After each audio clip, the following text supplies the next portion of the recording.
إن الحمد لله نحمده ونستعينه ونستغفره ونؤمن به ونتوكل عليه ونعوذ بالله من شرور أنفسنا ومن سيئات أعمالنا من يهده الله فلا مضل له ومن يضلله فلا هادي له ونشهد أن لا إله إلا الله وحده لا شريك له لا ضد له ولا ند له ولا مثل له ولا مثيل له ونشهد أن سيدنا وسندنا وحبيبنا ومحبوبنا ومعشوقنا ومقصودنا ومولانا وأولانا محمدا عبده ورسوله أما بعد فقد قال الله تبارك وتعالى في كلامه المجيد وفرقانه الحميد أعوذ بالله من الشيطان الرجيم بسم الله الرحمن الرحيم إن الذين آمنوا وعملوا الصالحات كانت لهم جنات الفردوس نزلا خالدين فيها لا يبغون عنها حولا وقال رسول الله صلى الله عليه وسلم أخلص دينك يكفك العمل القليل صدق الله المولانا العظيم وصدق رسوله النبي الكريم ونحن على ذلك لمن الشاهدين والشاكرين والحمد لله رب العالمين সর্বপ্রথম শুকরিয়া জ্ঞাপন করছি সেই মহান রব্বুল আলামিনের, যিনি আমাদেরকে সপ্তাহের শ্রেষ্ঠতম দিন জুমার দিনে জমিনের সর্বোত্তম স্থান মসজিদ ঘরে বছরের অন্যতম দিন আইয়ামে তাশরিকের মধ্যস্থ জুমার দিনে সময়ের সর্বোত্তম ইবাদত জুমার নামাজ আদায় করার জন্যে, সাথে সাথে কিছুদিনই ইলম অর্জন করার জন্যে আগে আগে মসজিদে আসার তৌফিক দিয়েছেন। এই জন্য সে রব্বে কারিমের দরবারে তারই শেখানো বাক্যে অন্তরস্থল হতে একবার কালিমাতুশ শুকর আদায় করি, আলহামদুলিল্লাহ। আলহামদুলিল্লাহ।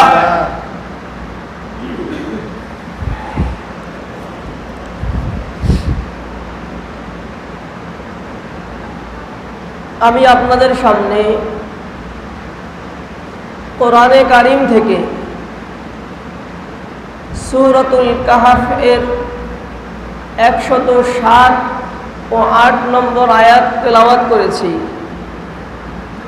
এবং রাসূলুল্লাহ সাল্লাল্লাহু আলাইহি ওয়াসাল্লামের অসংখ্য হাদিস থেকে একখানা হাদিস পাঠ করেছি। আয়াত এবং হাদিসকে সামনে রেখে নির্দিষ্ট সময়ের মধ্যে আলোচনা শেষ করার চেষ্টা করব ইনশাআল্লাহ।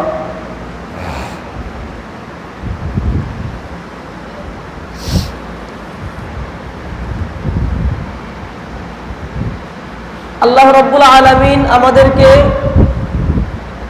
দুনিয়াতে পাঠিয়ে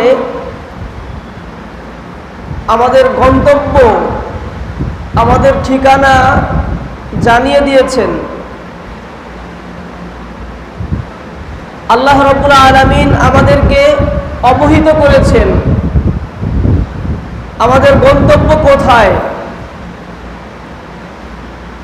এই দুনিয়া আমাদের চিরস্থায়ী নাকি ক্ষণস্থায়ী আল্লাহ রাব্বুল আলামিন জানিয়ে দিয়েছেন। তিনি আমাদেরকে জানিয়েছেন এই দুনিয়া অস্থায়ী। এই অস্থায়ী দুনিয়া পার করে আমাদের একটি স্থায়ী জিন্দেগিতে যেতে হবে। আমাদের সেই স্থায়ী জিন্দেগিতে আমাদের সামনে দুটি অপশন আছে, জান্নাত কিংবা জাহান্নাম। তবে আল্লাহ রাব্বুল আলামিন আয়াতের মধ্যে বলেছেন জান্নাত বানানো হয়েছে মুত্তাকিদের জন্য। উইদ্দাত লিল মুত্তাকিন, মুত্তাকিদের জন্য জান্নাত বানানো হয়েছে, জান্নাত প্রস্তুত রাখা হয়েছে। পক্ষান্তরে জাহান্নাম উইদ্দাত লিল কাফিরিন, যারা আল্লাহকে অস্বীকার করে, আল্লাহকে মানে না, আল্লাহ তাআলাকে নিজের সব কিছুর মালিক বলে স্বীকার করতে পারে না, তাদের জন্য আল্লাহ বলেন তাদের জন্য জাহান্নামকে প্রস্তুত করে রাখা হয়েছে। তো দুনিয়াতে আমরা এসেছি অল্প সময়ের জন্য। এই অল্প সময়ে আমরা কি করলে আমাদের গন্তব্য জান্নাত হবে, এ বিষয়টি আজকের পঠিত আয়াতের মধ্যে আল্লাহ রাব্বুল আলামিন পরিষ্কারভাবে জানিয়েছেন। আল্লাহ রাব্বুল আলামিন বলেছেন ইন্নাল্লাযীনা আমানু ওয়া আমিলুস সালিহাত কানাত লাহুম জান্নাতুল ফিরদাউসি নুজুলা। ইন্নাল্লাযীনা আমানু, নিশ্চয়ই যারা ঈমান আনে, নিঃসন্দেহে যারা ঈমান এনেছে, ওয়া আমিলুস সালিহাত, এবং আমলে সালেহ করেছে, কানাত লাহুম জান্নাতুল ফিরদাউসি নুজুলা, তাদের জন্য রয়েছে আল্লাহ রাব্বুল আলামিনের পক্ষ থেকে মেহমানদারি স্বরূপ জান্নাতুল ফিরদাউস। জান্নাতুল ফিরদাউস তাদেরকে দেওয়া হবে একজন মেহমানের মেহমানদারি স্বরূপ। কাজ মাত্র দুটি। কাজ কয়টি? জান্নাত অর্জন করার জন্য কাজ কয়টি? দুটি। মৌলিকভাবে দুটি কাজ। দুই কাজ যারা যথাযথভাবে সুচারুরূপে আল্লাহ রাব্বুল আলামিন যেভাবে চান সেভাবে আঞ্জাম দেবে, আল্লাহ রাব্বুল আলামিন বলেন তাদেরকে আমি মেহমান বানাবো, আর ওই মেহমানের মেহমানদারি স্বরূপ আমি জান্নাতুল ফিরদাউস দান করব। জান্নাতুল ফিরদাউস কেমন কেমন জায়গা? ও জায়গা থেকে কি কেউ ফেরত আসতে চায়? আল্লাহ বলছেন না। খালিদিনা ফিহা,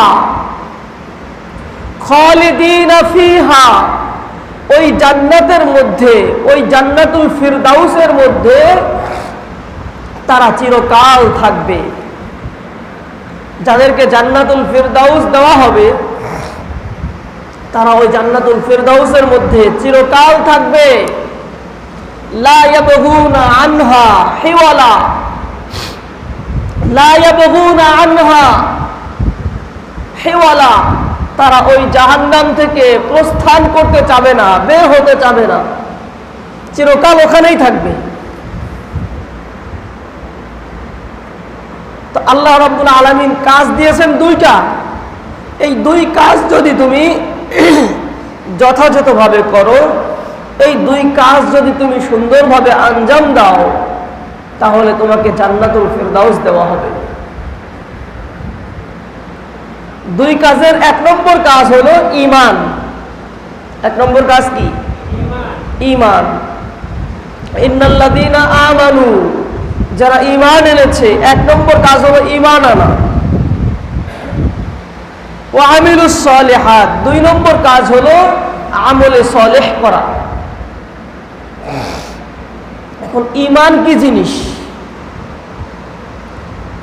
আর আমলে সালেহ কি জিনিস? যেই ঈমানের মাধ্যমে, যে ঈমানের কারণে, যে আমলে সালেহের কারণে আল্লাহ রাব্বুল আলামিন জান্নাতুল ফিরদাউস দিবেন, সেই ঈমান কি জিনিস এবং আমলে সালেহ কি জিনিস? খুব সংক্ষেপে বলছেন। ঈমানের সোজা সাপটা পরিচয় হলো আল্লাহ রাব্বুল আলামিনের যাবতীয় বিধানাবলী বিনা বাক্যে মেনে নেওয়া। কি বললাম? একটু মুখস্থ করার চেষ্টা করেন। ঈমান কাকে বলে? আল্লাহ রাব্বুল আলামিনের যাবতীয় বিধানাবলী বিনা বাক্যে মেনে নেওয়া। প্রত্যেক দিন তো খালি ওয়াজ শুনে কানে নিয়ে যান, আজকে একটু মুখস্থ করে যান। ঈমান কাকে বলে?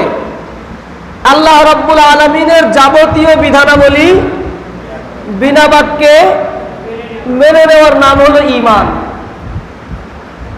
আল্লাহ যত বিধান দিয়েছেন, যে সময়ে, যে জায়গায়, যে ক্ষেত্রে, সব জায়গায় আল্লাহ তাআলা বলেছেন, বাস কোনো কথা নেই।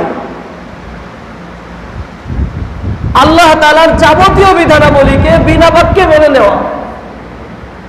আল্লাহ আসমানি কিতাব দিয়েছেন, আসমানি কিতাব আল্লাহ তাআলার পক্ষ থেকে এসেছে, বাস মেনে নেওয়া। আল্লাহ রাব্বুল আলামিন কোরআনকে অনুসরণ করতে বলেছেন, মেনে নেওয়া। আল্লাহ রাব্বুল আলামিন আমাদের পয়গম্বর রূপে নবীজি সাল্লাল্লাহু আলাইহি ওয়াসাল্লামকে পাঠিয়েছেন, তার উপরে ঈমান আনা। তো আল্লাহ রাব্বুল আলামিনের যাবতীয় বিধানাবলী, যাবতীয় আহকাম বিনা বাক্যে মেনে নেওয়ার নাম হলো ঈমান। আর আমলে সালেহ কি জিনিস? আমলে সালেহের সহজ পরিচয় হলো আল্লাহ তাআলার হুকুম আহকাম রাসূলুল্লাহ সাল্লাল্লাহু আলাইহি ওয়াসাল্লামের তরিকায় পুরা করা। আল্লাহ রাব্বুল আলামিনের হুকুম আহকাম কার তরিকায় পুরা করা? রাসূলুল্লাহ সাল্লাল্লাহু আলাইহি ওয়াসাল্লামের তরিকায় পুরা করার নাম হলো আমলে সালেহ। আমার দৃষ্টিতে যত ভালো আমল হোক, আমার কাছে মনে হচ্ছে এটা খুব ভালো আমল, আমার কাছে মনে হচ্ছে এটা খুব নেকের কাজ, আমার কাছে মনে হচ্ছে এটা বড় বুজুর্গের কাজ, কিন্তু এই কাজটা রাসূলুল্লাহ সাল্লাল্লাহু আলাইহি ওয়াসাল্লামের তরিকায় হয় নাই, তাহলে আমার কাছে যতই ভালো মনে হোক ওইটা আমলে সালেহ নয়। এর সংক্ষেপ একটা পরিচয় যদি দেই, আপনাদের কাছে স্পষ্ট হবে। আমার দৃষ্টিতে ভালো মনে হতে পারে, কিন্তু রাসূলুল্লাহ সাল্লাল্লাহু আলাইহি ওয়াসাল্লামের তরিকা অনুযায়ী না হওয়ায় সেটা আমলে সালেহ হবে না। এই যে একটু পরেই আমরা জুমার নামাজ পড়ব, খুতবার পরে জুমার নামাজ। আজকে ঈদ পরবর্তী জুমা, স্বাভাবিক মুসল্লি একটু বেশি হতে পারে। তো আমি চিন্তা করলাম যে মুসল্লি তো স্বাভাবিকভাবে এত বেশি হয় না, আজকে অনেক মুসল্লি হয়েছে, এত মুসল্লি আর কোনোদিন পাই কি না পাই, তো নামাজ তো পড়া অনেক সওয়াবের কাজ। নামাজ পড়া সওয়াবের কাজ না? অনেক সওয়াবের কাজ নামাজ পড়া, যে যত বেশি নামাজ পড়তে পারে।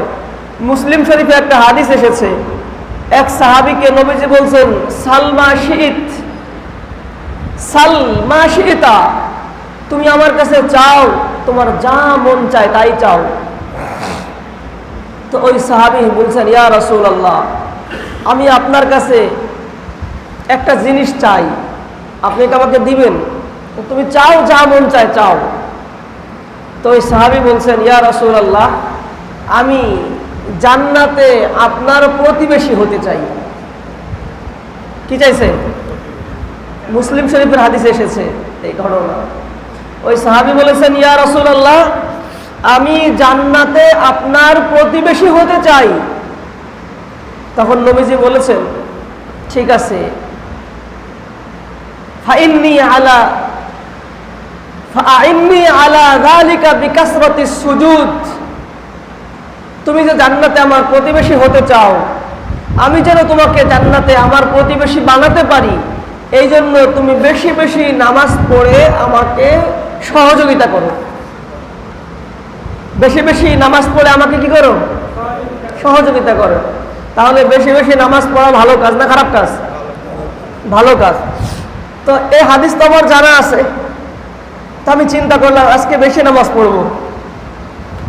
মুসল্লি অনেক আসছে, 2 তলায় ভরে গেছে, সামনে মাঠ ভরে গেছে। তো জুমার নামাজ 2 রাকাত না পড়িয়ে বেশি সওয়াবের আশায় 4 রাকাত পড়ায় দিছি। কয় রাকাত পড়েছি? নামাজ বেশি পড়া সওয়াবের কাজ, 4 রাকাত পড়ায় দিছি। এই যে নামাজ আমি 4 রাকাত পড়ালাম, এই নামাজ ভুল হয়েছে না সহি হয়েছে, এই মাসআলা জানার জন্য কি বড় কোনো মুফতি সাহেব লাগবে? যে কোনো মুসল্লি যে নাকি আলহামদুলিল্লাহি রাব্বিল আলামিন বিশুদ্ধভাবে উচ্চারণ করতে পারে না, সেও ফতোয়া দিয়ে দিবে এখন যে আজকের জুমার নামাজ হয় নাই, আজকে তামাশা হয়েছে, খামখেয়ালি হয়েছে, জুমার নামাজ হয় নাই। আচ্ছা, হলো না কেন? আমি কি নামাজ কম পড়াইছি? কম পড়াইছি। 4-এর মধ্যে 2 আছে না? 4-এর মধ্যে 2 নাই? আছে। তো আমি তো 4 রাকাত পড়াইছি, কম তো আর পড়াই নাই। এমন তো না যে 4 রাকাত ছিল সেখান থেকে 2 রাকাত পড়াইছি, কম পড়াইছি। আমি তো কম পড়াইনি, আমি তো বেশি পড়িয়েছি। তবুও হলো না কেন? কারণ এই যে আমি 4 রাকাত পড়ালাম, আমার এই 4 রাকাত পড়ানো নবীজি সাল্লাল্লাহু আলাইহি ওয়াসাল্লামের তরিকায় হয় নাই। আল্লাহ তাআলা জুমার নামাজ পড়ার হুকুম করেছেন, কিন্তু জুমার নামাজ কয় রাকাত পড়ব, জুমার নামাজ ইমাম সাহেব কয় রাকাত পড়াবে, তা কোরআনের কোথাও নেই। তো জুমার নামাজ কয় রাকাত পড়াবো, এই জিনিসটা আমরা পেয়েছি কার আদর্শে? নবীজি সাল্লাল্লাহু আলাইহি ওয়াসাল্লামের আদর্শে পেয়েছি। নবীজির আদর্শ উদ্ঘাটন করে আমরা পেয়েছি যে জুমার নামাজ 2 রাকাত পড়তে হবে। তো আমি যখন 4 রাকাত পড়ালাম, তো আমি নবীজির আদর্শ থেকে সরে গিয়েছি, ইবাদত করেছি, ভালো কাজ করেছি ঠিক, কিন্তু এই ভালো কাজটা নবীজি সাল্লাল্লাহু আলাইহি ওয়াসাল্লামের আদর্শ অনুযায়ী হয়নি। এই জন্য নামাজ বাতিল হয়ে গেছে, জুমার নামাজ আদায় হয় নাই। ঠিক একই রকম আজকে ঈদ পরবর্তী 2য় দিন, মানে ঈদের 3য় দিন, তাই না? আজকে ঈদ পরবর্তী 2য় দিন আর ঈদের 3য় দিন। বুধবার গেছে ঈদের 1ম দিন, কুরবানির ঈদ 3 দিন হয়, বুধবার, বৃহস্পতিবার, শুক্রবার। আজকে জিলহজের 12 তারিখ, আজকেও ঈদের দিন। আজকেও কেউ কুরবানি করলে করতে পারে, কিন্তু আজকে মাগরিবের সময় হয়ে গেলে আর কুরবানি করা যাবে না। আজকেও কুরবানি করলে কুরবানি হয়ে যাবে, 3 দিন কুরবানি করা যায়। তো আজকেও ঈদের দিন। রোজা বেশি রাখা সওয়াবের কাজ। রোজা বেশি রাখা কিসের কাজ? আল্লাহ রাব্বুল আলামিনের সুসংবাদ এসেছে, ঘোষণা এসেছে, আস-সাওমু লি ওয়া আনা আজজি বি। আস-সাওমু লি ওয়া আনা আজজি বি। রোজা এটা আমার জন্য রাখা হয়, ওয়া আনা আজজি বি, আমি নিজে রোজার প্রতিদান দেব। আল্লাহ তাআলা বলেছে অন্যান্য সব ইবাদতের ক্ষেত্রে কোন জায়গায় 10 গুণ, 700 গুণ, 70 গুণ, আরো অনেক বিভিন্ন গুণ দিয়ে বোঝানো হয়েছে যে এই আমল করলে 700 গুণ সওয়াব পাবা। এই আমল করলে 10 গুণ সওয়াব পাবা, এই আমল করলে 7,000 গুণ সওয়াব পাবা। কিন্তু রোজার ব্যাপারে কোনো গুণ টুন নাই। আল্লাহ ডাইরেক্ট বলেছেন, রোজা আমার জন্য, আমি নিজের প্রতিদান দেব, আমি যেমন বড় তোমরা এর প্রতিদানও হিসাব করে পাবা না। রোজার প্রতিদান আমি দেব, কত দিব তা আমি বললাম না, কত দিব তা বললাম, বলছে ও আনা দিবি, যাও আমি প্রতিদান দেব। তো রোজা রাখা অনেক সওয়াবের কাজ। তো এক ব্যক্তি মনে করেন এই ফজিলত শুনলো, যে হুজুর তো জুমার বয়ানে অনেক ফজিলত বয়ান করছেন রোজার, রোজা রাখলে আল্লাহ তাআলা নিজে প্রতিদান দিবেন, কোনো হিসাব নিকাশ নাই সেখানে। তো সে নিয়ত করছে সারা জীবন রোজা রাখবে, সারা জীবন রোজা রাখবে। তো বেচারা রোজা রাখতে রাখতে ঈদের দিনে রোজা রাখছে, ঈদের দিনে কি রোজা রাখছে। এখন ঈদের দিন সে যে রোজা রাখলো, রোজা রাখা সওয়াবের কাজ, আল্লাহ রোজা রাখার কথা বলছেন, কিন্তু কোন দিন রোজা রাখা যাবে আর কোন দিন রোজা রাখা যাবে না এ কথা আল্লাহ তাআলা কোরআনে বলেন নাই। তবে রাসূলের আদর্শের মধ্যে আছে বছরে 5টা দিন রোজা রাখা যাবে না। কয়টা দিন? 5 দিন রোজা রাখা হারাম। বছরে কয় দিন রোজা রাখা হারাম?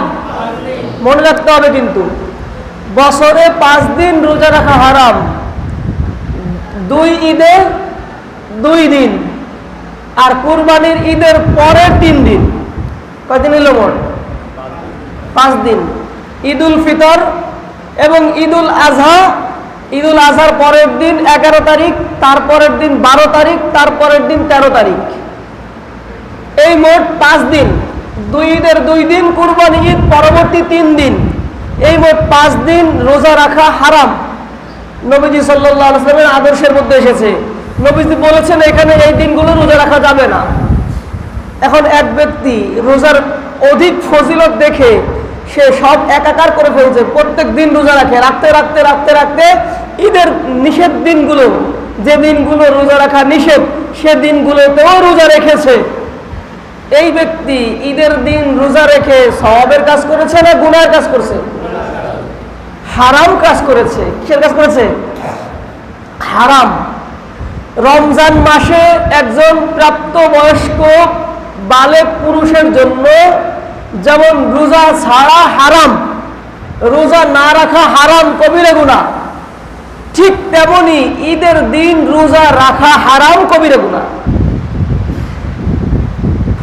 তো সে যে রোজা রাখলো, এই রোজা রাখা সওয়াবের কাজ হওয়া সত্ত্বেও এখন হারামের কথা বলছি কেন?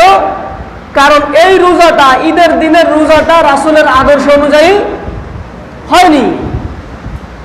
তো এখান থেকে আমাদের সামনে পরিষ্কার হলো যে যে কোনো হুকুম আহকাম, যে কোনো আমলই আমি করি না কেন, সেটা যদি রাসূলুল্লাহ সাল্লাল্লাহু আলাইহি ওয়াসাল্লামের আদর্শ অনুযায়ী না হয়, নবীজি সাল্লাল্লাহু আলাইহি ওয়াসাল্লামের তরিকা অনুযায়ী না হয়, তাহলে সেটা আমলে সালেহ হবে না। কথা ক্লিয়ার? আমলে সালেহ হতে হলে রাসূলুল্লাহ সাল্লাল্লাহু আলাইহি ওয়াসাল্লামের তরিকা অনুযায়ী হতে হবে, নবীজির তরিকায় হতে হবে। আমি যদি নবীজির তরিকা থেকে সরে যাই, নবীজির আদর্শচ্যুত হই, তাহলে আমার দৃষ্টিতে অনেক ভালো কাজ হতে পারে এটি, কিন্তু আমলে সালেহ হবে না। এবং আল্লাহ রাব্বুল আলামিনের কাছে ওই ভালো কাজের কোনো দাম নেই। সূরা আলে ইমরান 3 নম্বর পারার 20 নম্বর পৃষ্ঠায় আয়াত এসেছে। আল্লাহ রাব্বুল আলামিন বলেন, ওয়া মান ইয়াবতাগি গায়রাল ইসলামি দীনান ফালাই ইউকবাল মিন। নবীজির মাধ্যমে যে আদর্শ, নবীজির মাধ্যমে ইসলাম নামক যে আদর্শ আল্লাহ তাআলা দিয়েছেন, ওই আদর্শকে বাদ দিয়ে, ওই আদর্শকে উপেক্ষা করে, ওই আদর্শচ্যুত হয়ে যে যাই করুক না কেন, ফালাই ইউকবাল মিন, তার কাছ থেকে কোনো কিছুই গ্রহণ করা হবে না। কিয়ামতের ময়দানে এর কোনো বদলা সে পাবে না, বরং কিয়ামতের ময়দানে আল্লাহ বলবেন, ফাজআলনাহু হাবাআম মানসুরা, তোমাদের এই ভালো কাজগুলো সব আমি ধুলোয় ধূসরিত করে দেব। এই জন্য কাজ দুটি। এক নম্বর কাজ হলো ঈমান আনা। ঈমান, যেই ঈমানের মাধ্যমে পরবর্তী আমলে সালেহ।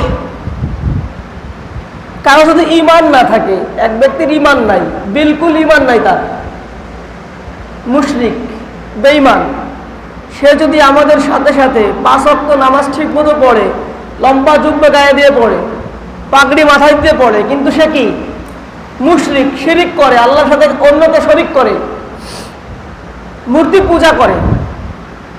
এখন এই ব্যক্তি 5 ওয়াক্ত নামাজ লম্বা জুব্বা গায়ে দিয়ে পাগড়ি পরে আদায় করলেও হবে? হবে না। একটা বোর্ডের মধ্যে একটা সংখ্যা লিখছেন, বাম দিকে একটা 1 বসানো হয়েছে, বাম দিকে একটা 1 বসানো হয়েছে, এরপর থেকে একটা শূন্য বাড়ানো হয়েছে। তো যত শূন্য বাড়াবো ওই 1-এর মান তত বাড়বে, যত শূন্য বাড়াবো ওই 1-এর মান বাড়বে এবং ওই শূন্যরও মান থাকবে, তাই না? কিন্তু যদি আমি বাম দিক থেকে 1টাকে মুছে ফেলি, বাম দিক থেকে 1কে মুছে ফেলি, ওই সংখ্যাকে মুছে ফেলি, বাম দিকের সংখ্যাকে মুছে ফেলার পরে পুরো বোর্ড ভরে ফেলেছি শূন্য দিয়ে, এই শূন্যগুলোর কোনো দাম আছে? কোনো দাম আছে? কোনো দাম নাই। ঠিক ঈমানের অবস্থা এরকম। ঈমান থাকার পরে নেক আমল যা করা হবে, আমলে সালেহ যা করা হবে, সব আমলে সালেহের মান আছে, সব আমলে সালেহের মূল্যায়ন আছে। পক্ষান্তরে ঈমান নামক ওই সংখ্যাকে যদি মুছে ফেলা হয়, কেটে দেওয়া হয়, ওই ঈমানের মধ্যে যদি শিরিক যুক্ত করা হয়, ঈমানের মধ্যে যদি শিরিক মিশ্রিত হয়, তাহলে এর ডানে যতই আমলে সালেহ থাকুক, এই আমলে সালেহগুলো ওই সংখ্যাবিহীন শূন্যের মতো, সংখ্যাবিহীন শূন্যের মতো। এই জন্য আমলে সালেহ গ্রহণযোগ্য হতে হলে ঈমান শিরিক মুক্ত হতে হবে। এই জন্য আল্লাহ প্রথমে বলেছেন কাজ দুটি। এই 2 কাজ বলতে গিয়ে প্রথমে কি আমলে সালেহ বলেছেন নাকি ঈমান বলেছে? আগে ঈমান। ইন্নাল্লাযীনা আমানু, ইন্নাল্লাযীনা আমানু, 1 নম্বরে বলেছেন ঈমান। ঈমান, এই ঈমানকে নিরেট করতে হবে, ঈমানকে নির্ভেজাল করতে হবে, ঈমানকে শিরিক মুক্ত করতে হবে। শিরিক মুক্ত ঈমান। আল্লাহ রাব্বুল আলামিনের কাছে শিরিক আল্লাহ তাআলা অনেক অপছন্দ করেন। বান্দা যত ধরনের গুনাহ আছে দুনিয়াতে সব গুনাহে লিপ্ত হয়েছে, সব গুনাহ করেছে, নামাজ পড়ে নাই, রোজা রাখে নাই, যাকাত দেয় নাই, কুরবানি করে নাই, হজ করে নাই, এগুলো করার তার শক্তি ছিল, সামর্থ্য ছিল, সে কোনো ভালো কাজ করে নাই, গুনাহ করছে, সুদ খাইছে, ঘুষ খাইছে, জিনা করেছে, মিথ্যা বলেছে, চুরি করেছে, সব করেছে, কিন্তু এই বান্দার ঈমান আছে। কারণ আল্লাহ তাআলার সাথে বিশ্বাসের ব্যাপারে আল্লাহ তাআলার ক্ষমতার সামনে অন্য কোনো শক্তিকে, অন্য কোনো ক্ষমতাকে সে বড় মনে করে নাই। আল্লাহ তাআলার জাত এবং সিফাত, আল্লাহ তাআলার সত্তা এবং গুণাবলীর মধ্যে সে কাউকে শরীক সাব্যস্ত করে নাই। সে সমস্ত ক্ষমতার আধার জনগণকে বিশ্বাস করে নাই। সে সব গুনাহ করেছে কিন্তু সমস্ত ক্ষমতার মালিক আল্লাহ, এ কথা সে বিশ্বাস করত। সে গুনাহের কাজ করেছে কিন্তু কোনো বাবার মাজারে গিয়ে সিজদা দেয় নাই। সে গুনাহের কাজ করেছে, কোনো বাবার নামে মান্যত করে নাই। সব গুনাহ করেছে কিন্তু কুফর শিরিক থেকে মুক্ত ছিল, কুফর শিরিক থেকে মুক্ত ছিল। সে কোনো মাজারে, কোনো বাবার পায়ে, অমুকের পায়ে, তমুকের পায়ে, নেতার পায়ে, অমুকের পায়ে, চেয়ারম্যানের পায়ে সিজদা দেয় নাই, সিজদা দেয় নাই। বাকি সব গুনাহ করেছে। আল্লাহ বলেন আমি ইচ্ছা করলে এই ব্যক্তির সমস্ত গুনাহ মাফ করে দিতে পারি। ইন্নাল্লাহা লা ইয়াগফিরু আন ইউশরাকা বিহি ওয়া ইয়াগফিরু মা দুনা যালিকা লিমান ইয়াশা ওয়াগফিরু মা দুনা যালিকা লিমান ইয়াশা। সূরাতুন নিসা, সূরাতুন নিসার 116 নম্বর আয়াত, 5 নম্বর পারার 16 নম্বর পৃষ্ঠা, সূরাতুন নিসা 116 নম্বর আয়াত।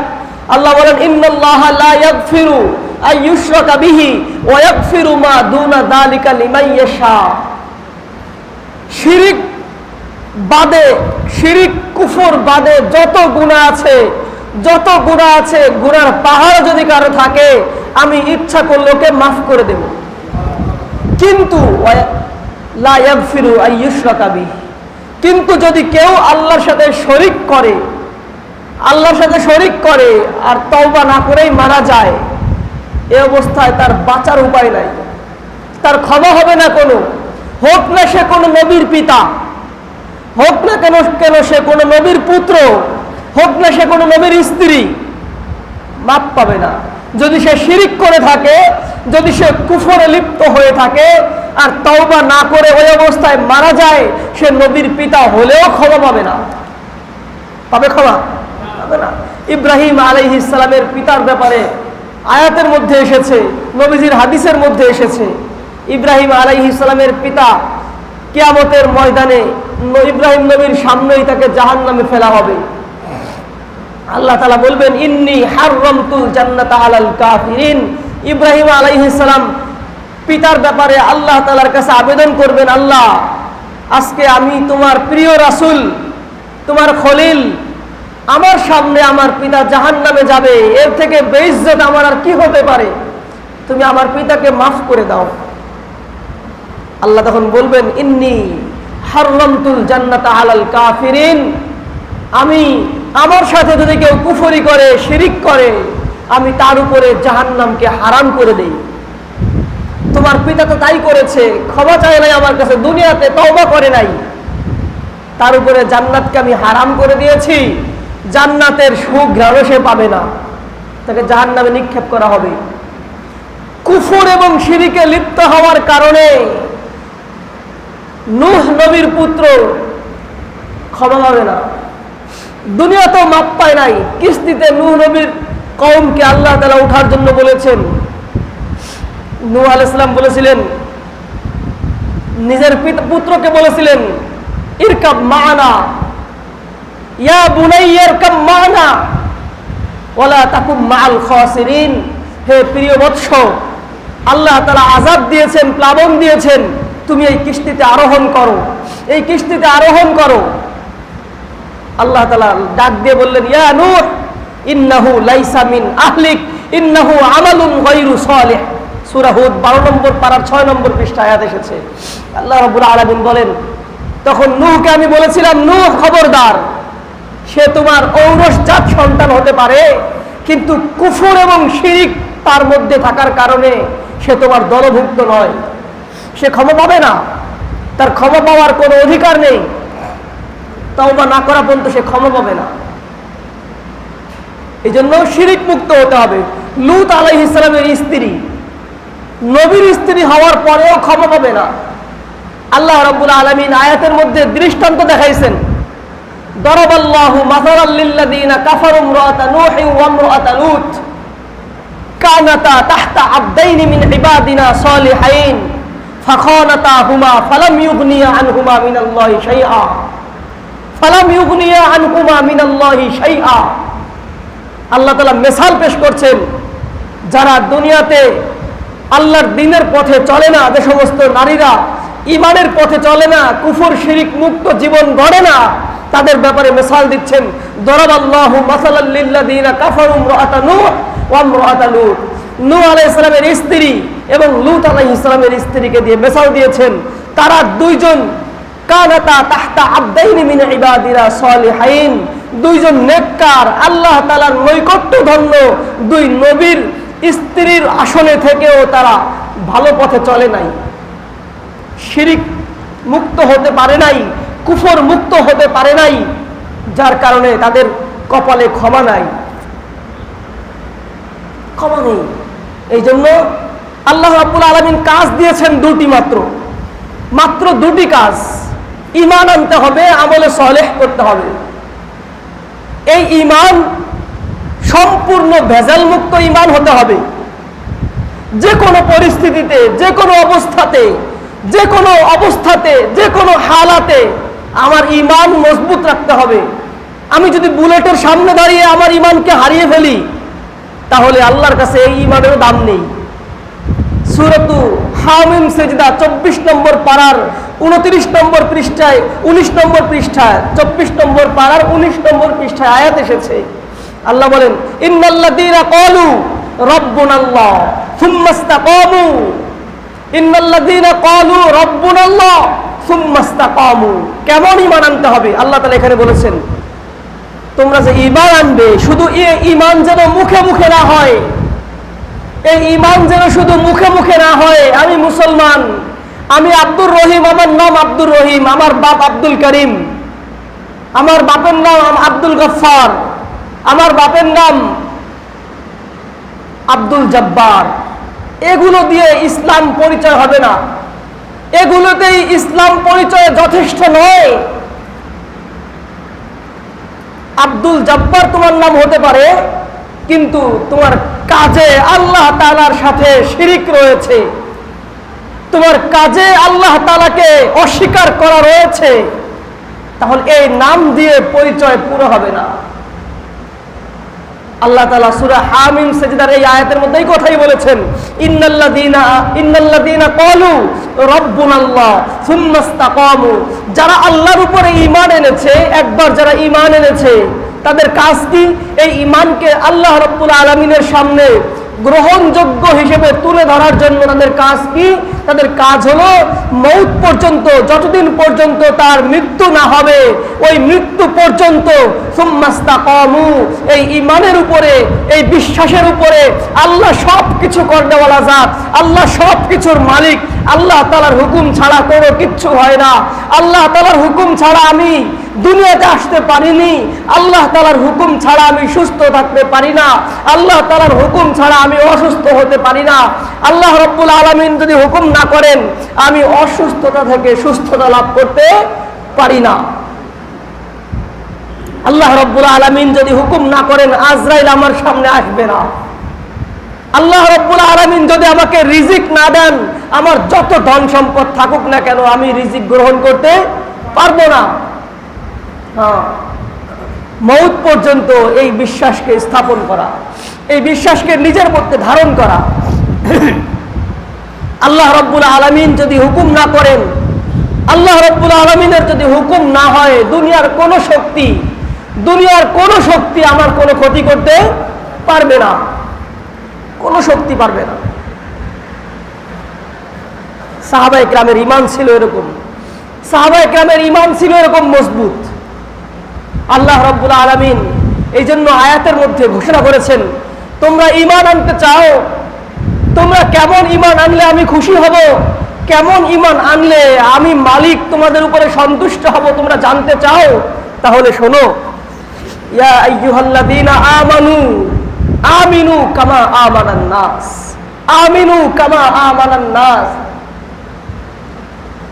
সাহাবায়ে কেরাম যেমন ঈমান এনেছেন, সাহাবায়ে কেরাম যেমন ঈমান এনেছেন, তোমরাও ঠিক তেমন ঈমান আনো। কাজ তোমাদের বেশি না, তোমাদের কাজ দিয়েছি মাত্র দুটি। এই দুইটা কাজ যদি তুমি যথাযথভাবে আঞ্জাম দিতে পারো, এই দুইয়ের অধীনে বহু কাজ তোমার আদায় হয়ে যাবে। এই জন্য আল্লাহ রাব্বুল আলামিন আয়াতের মধ্যে পরিষ্কার জানায় দিয়েছেন যে তোমার ঈমান হতে হবে সাহাবায়ে কেরামের ঈমানের মতো। ফাইন আমানু বিমিসলি মা আমানতুম বিহি ফাকাদ ইহতাদাও। কেমন ঈমান হতে হবে? সাহাবায়ে কেরামের ঈমান যেমন ছিল, ফাইন আমানু, যদি লোকেরা ঈমান আনে, বিমিসলি মা আমানতুম বিহি, আমানতুম সাহাবায়ে কেরামকে আল্লাহ তাআলা বলছেন, তোমরা যেমন ঈমান এনেছো, তোমরা যেমন ঈমানদার, তোমাদের ঈমানের মতো যদি তারা ঈমান আনতে পারে, ফাকাদ ইহতাদাও, তাহলেই তারা হেদায়েত প্রাপ্ত হবে। তাদের ঈমান যদি তোমাদের ঈমানের সাথে মিলে, তাদের ঈমান যদি তোমাদের ঈমানের সাথে মিলে, তাহলেই তারা হেদায়েত প্রাপ্ত। পক্ষান্তরে তাদের ঈমান যদি তোমাদের ঈমানের সাথে না মেলে, তাদের ঈমান যদি তোমাদের ঈমানের সাথে না মেলে, যদি তোমাদের ঈমান আর তাদের ঈমানের মধ্যে অমিল থেকে যায়, তোমাদের যেমন বিশ্বাস, তোমাদের যেমন ভক্তি, তোমাদের যেমন শ্রদ্ধা, তোমরা যেমন আল্লাহ রব্বুল আলামিনের উপরে ঈমান এনেছো, অন্যান্য মানুষ যদি তোমাদের এই ঈমানের সাথে তাদের ঈমানকে মিলাতে পারে, তাহলেই তারা হেদায়েত প্রাপ্ত হবে। তাহলে আমাদের ঈমানকে কাদের ঈমানের সাথে মিলাতে বলেছেন? সাহাবায়ে কেরামের ঈমানের সাথে। সাহাবায়ে কেরামের ঈমানের সাথে আল্লাহ কেন মিলাতে বললেন? কারণ কি? সাহাবায়ে কেরামের ঈমানের সাথে আল্লাহ তাআলা এই জন্য মিলাতে বলেছেন, আমরা যে দ্বীন পেয়েছি, আমরা যে ইসলাম পেয়েছি, আমরা যে ধর্ম পেয়েছি, এই ধর্ম আল্লাহ রাব্বুল আলামিন কি আমাদের পর্যন্ত নবীর মাধ্যমে পৌঁছাইছেন? আমাদের এই বাংলাদেশে নবীর মাধ্যমে পৌঁছাইছেন? নবীজির নবুয়ত প্রাপ্তির পরে দুনিয়াতে ছিলেন মাত্র 23 বছর। কয় বছর? মাত্র 23 বছর ছিলেন নবুয়ত প্রাপ্তির পর। মাত্র 23 বছর নবীজি দুনিয়াতে ছিলেন। নবীজি সাল্লাল্লাহু আলাইহি ওয়াসাল্লাম দুনিয়া থেকে চলে গেছেন আজ থেকে 1432 বছর আগে। নবীজির ইন্তেকাল হয়েছে আজ থেকে 1432 বছর আগে। 1442 হিজরি চলছে। 1442 হিজরির জিলহজ মাসের আজকে 12 তারিখ। 1442 হিজরি নবীজি সাল্লাল্লাহু আলাইহি ওয়াসাল্লামের হিজরতের বছর থেকে হিজরি সন গণনা করা শুরু হয়েছে। তো নবীজি হিজরতের পরে 10 বছর বেঁচে ছিলেন, তার মানে নবীজি সাল্লাল্লাহু আলাইহি ওয়াসাল্লামের ইন্তেকাল 10ম হিজরিতে। 10ম হিজরিতে নবীজির ইন্তেকাল হয়েছে। এখন 1442 হিজরি, অর্থাৎ নবীজির ইন্তেকাল হয়েছে আজ থেকে 1432 বছর আগে।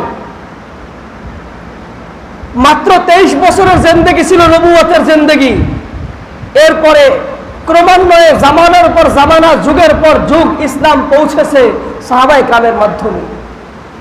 আল্লাহ রাব্বুল আলামিন সাহাবায়ে কেরামকে নবীজির সঙ্গী হিসেবে নির্বাচন করেছেন এই দুনিয়া সৃষ্টি করার আগে। গোটা দুনিয়া সৃষ্টি করার আগে সর্বশ্রেষ্ঠ নবী সাইয়্যিদুল আম্বিয়া, আশরাফুল আম্বিয়াকে দুনিয়াতে পাঠাবেন সর্বশেষ। এই সাইয়্যিদুল আম্বিয়ার সঙ্গী কারা হবে, তার সাহাবী কারা হবে, তার আনসার কারা হবে, তার মুহাজির কারা হবে, আল্লাহ রাব্বুল আলামিন রূহের জগতে তার নির্বাচন করেছেন। রূহের জগতে নির্বাচন করেছেন যে কারা নবীর সঙ্গী হবে। যে কাউকে তো নবীর সঙ্গী বানানো হবে না, যে কাউকে নবীর সঙ্গী বানানো যাবে না। আশরাফ আলী থানভী রহমতুল্লাহি আলাইহি তার এক খলিফার ঘটনা লিখেছেন। আশরাফ আলী থানভী রহমতুল্লাহি আলাইহির এক খলিফার ঘটনা এসেছে যে ওই খলিফা আশরাফ আলী থানভী রহমতুল্লাহি আলাইহির কাছে গিয়ে এক মন্তব্য শোনাচ্ছিলেন। আশরাফ আলী থানভী রহমতুল্লাহি আলাইহির কাছে গিয়ে তিনি শোনাচ্ছেন যে হুজুর, আমি মনে মনে চিন্তা করতাম, মনে মনে ভাবতাম সাহাবায়ে কেরামের এত মর্যাদা, তারা নবীজির সঙ্গী হয়েছেন এই জন্য। তো আমাকে যদি আল্লাহ তাআলা ওই জামানায় পাঠাইতেন, নবীর ওই জামানায় পাঠাইতেন, খুব ভালো করে খেয়াল করেন কথাটা। ওই খলিফা, ওই মুরিদ, সে চিন্তা করে যে সাহাবায়ে কেরামের এত মর্যাদার কারণ কি? আমি কেন সাহাবায়ে কেরামের থেকে এত মর্যাদার দিক দিয়ে নিচে? আমিও তো আল্লাহ তাআলা সব হুকুম পালন করি। সাহাবায়ে কেরামও নবীজির আদর্শ পুরো করছে, আমিও পুরো করার চেষ্টা করি। তো আমার সম্মান, আমার মর্যাদা সাহাবায়ে কেরামের থেকে এত নিচে কেন? আমাকে যদি আল্লাহ তাআলা ওই জামানায় পাঠাইতেন, আমিও তো নবীজির সঙ্গী হইতাম, আমিও তো সাহাবী হইতাম। আল্লাহ তাআলা আমাকে পাঠান নাই, তাই আমি হইতে পারি নাই। এই কথা আমি চিন্তা করতাম। তো একদিন আমি স্বপ্ন দেখি, একদিন স্বপ্ন দেখতেছি এক ইসলাহি মজলিসের মধ্যে অনেক মানুষ জমা হয়েছে। ওই জায়গায় রাসূলুল্লাহ সাল্লাল্লাহু আলাইহি ওয়াসাল্লাম আসবেন। খলিফা স্বপ্নে দেখতেছে ওই মানুষের মধ্যে নবীজি আসবেন, এসে বয়ান করবেন, তাদেরকে নসিহত করবেন। তো নবীজি সাল্লাল্লাহু আলাইহি ওয়াসাল্লাম উনি স্বপ্নে দেখতেছেন নবীজি আসতেছেন। ইস্তেকবালের জন্য ওনারা গেছেন রাস্তায়, নবীজি আসতেছেন একটা প্রাইভেট কারে। স্বপ্ন দেখতেছে একটা প্রাইভেট কারে নবীজি আসতেছেন। তো নবীজির পাশে, দুই পাশে, এক পাশে আবু বকর সিদ্দিক রাদিয়াল্লাহু তাআলা আনহু বসা, আর এক পাশে ওমর রাদিয়াল্লাহু তাআলা আনহু বসা। ওই মুরিদ স্বপ্নে দেখে তো গাড়ি আসতেছে দ্রুত গতিতে, হঠাৎ এক ভাঙ্গা রাস্তা, ভাঙা জায়গায় গাড়ির চাকা পড়ে গেছে।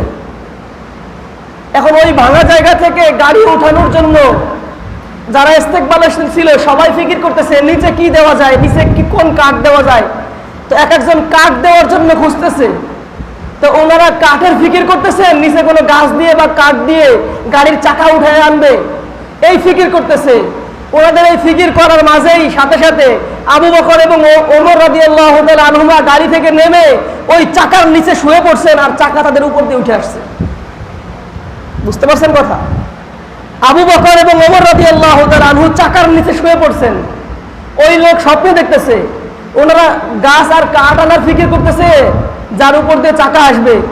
আবু বকর আর ওমর ও ফিকির না করে নবীজিকে বাঁচাতে হবে, নবীজিকে বাঁচানোর জন্য তারা ওই চাকার নিচে শুয়ে পড়েছে, তাদের উপর দিয়ে গাড়ি চলে এসেছে। সাথে সাথে মুরিদের ঘুম ভেঙে যায়, দৌড়ে গেছে আশরাফ আলী থানভী রহমতুল্লাহর কাছে, হুজুর আমি এই কল্পনা করছি আর এই স্বপ্ন দেখেছি। তো নবী আশরাফ আলী থানভী বললেন, তুমি তওবা করো, তুমি তওবা করো, তোমার তো কল্পনা তুমি উল্টা করেছো।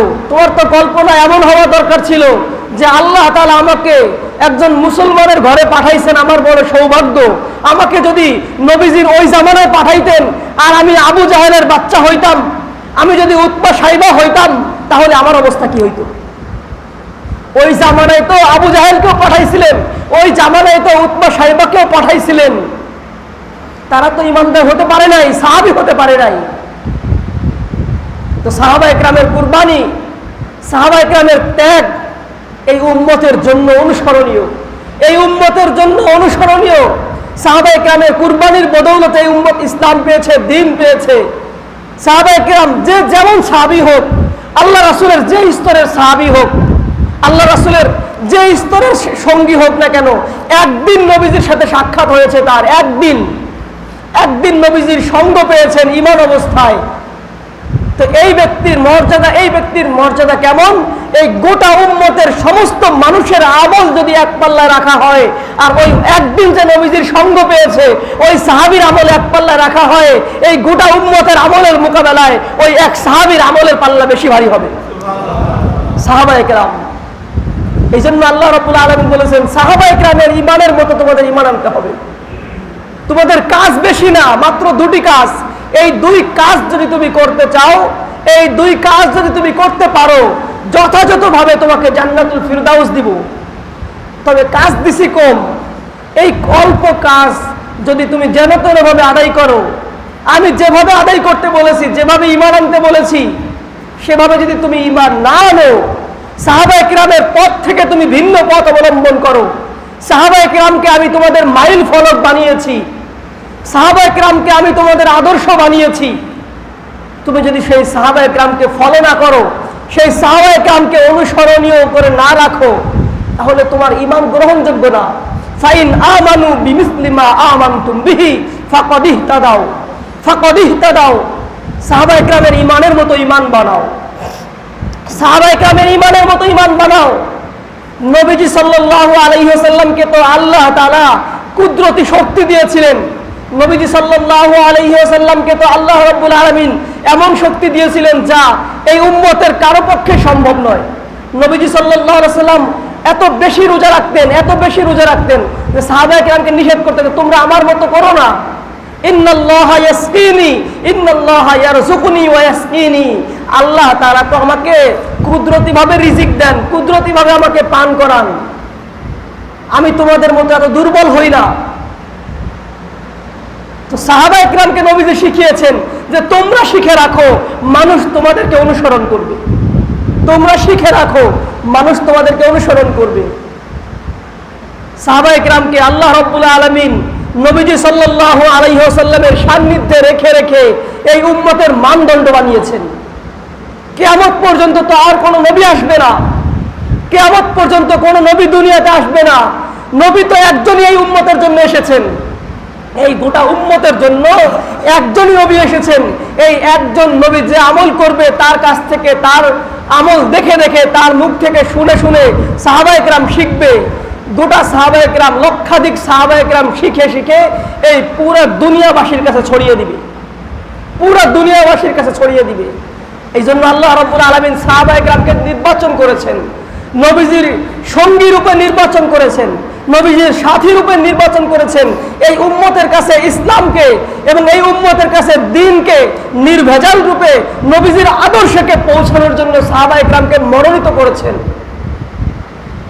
এবং আল্লাহ রাব্বুল আলামিন সাহাবায়ে কেরামকে স্বীকৃতি দিয়ে কোরআনের মধ্যে ঘোষণা করেছেন, সাহাবায়ে কেরামকে স্বীকৃতি দিয়ে কোরআনের মধ্যে ঘোষণা করেছেন রাদিয়াল্লাহু আনহুম ওয়া রাদু আন। এই যে বর্তমানে লকডাউন চলছে, প্রত্যেক জেলায় জেলা প্রশাসক যারা, তাদেরকে সরকার কর্তৃক স্বীকৃতি দেওয়া হয়েছে। কিসের? তোমাদের যা ইচ্ছা তোমাদের নিজ নিজ এরিয়ার মধ্যে, নিজ নিজ এলাকার মধ্যে সঠিকভাবে এই করোনা সংক্রমণ রোধ করার জন্য যা করার প্রয়োজন, যাও তোমাদেরকে সব করার অনুমতি দিয়ে দিলাম, অনুমোদন দিয়ে দিলাম। সরকার কর্তৃক তোমরা স্বীকৃত, সরকার কর্তৃক স্বীকৃত।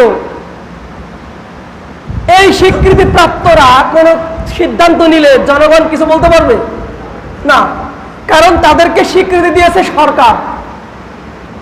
সরকার স্বীকৃতি দেওয়ার কারণে জেলা প্রশাসক কিছু করলে যদি তার বিপরীতে কথা বলার কোনো বৈধতা না থাকে, অনুমতি না থাকে, তাহলে সাহাবায়ে কেরাম রিদওয়ানুল্লাহি তাআলা আলাইহিম আজমাইন, যাদেরকে স্বয়ং আল্লাহ রাব্বুল আলামিন স্বীকৃতি দিয়েছেন, সনদ দিয়েছেন কি রাদিয়াল্লাহু আনহুম ওয়া রাদু আন, সেই সনদপ্রাপ্তদেরকে আল্লাহ রাব্বুল আলামিন সনদ দিয়ে বলেছেন তোমরা তাদেরকে অনুসরণ করো। তারা যেভাবে ঈমান এনেছে, যেভাবে আমল করেছে, তোমাদের ঈমানকে, তোমাদের আমলকে, তাদেরকে মাইল ফলক বানিয়ে তোমরা তোমাদের ঈমান, তোমাদের আমলকে খাঁটি করো। সময় বেশি হয়ে গেছে, ইনশাআল্লাহ আগামী জুমায় সাহাবায়ে কেরামের ফজিলত, সাহাবায়ে কেরামের মর্যাদা এবং সাহাবায়ে কেরামকে কেন আমরা আমাদের মাইল ফলক বানাবো, এই সম্পর্কে আলোচনা হবে। আল্লাহ রাব্বুল আলামিন আমাদের সবাইকে সহিহ বুঝ দান করেন। আমিন ওয়া আখিরু দাওয়া।